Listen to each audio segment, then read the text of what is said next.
C'est par une bourse d'études France-Québec que vous arrivez ici en 1968.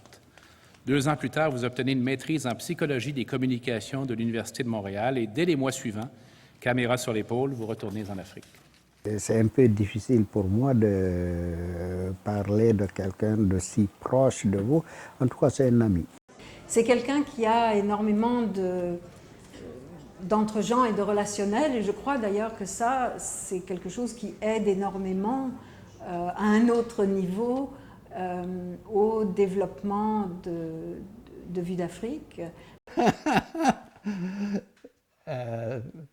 Qu'est-ce qui se passe dans la vie d'un individu pour qu'à un moment donné, il y a un tournant et qu'il passe sa vie à faire des crises, c'est-à-dire à rencontrer uniquement des problèmes qu'il doit résoudre et jamais quelque chose se passe comme on le voudrait.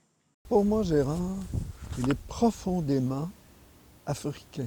Il a un amour inconditionnel pour l'Afrique et les Africains. Il est souvent vu au FESPACO.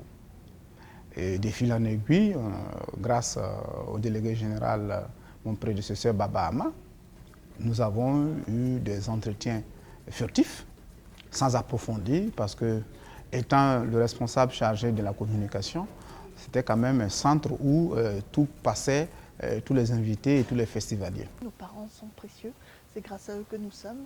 Et c'est une façon pour moi de le remercier à chaque jour, en bâtissant à ses côtés quelque chose qu'il aime beaucoup.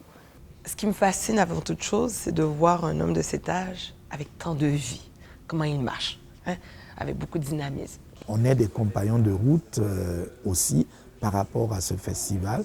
Et je pense que pour qu'une institution naisse, grandisse et mûrisse, il faut toujours une certaine identification à quelqu'un.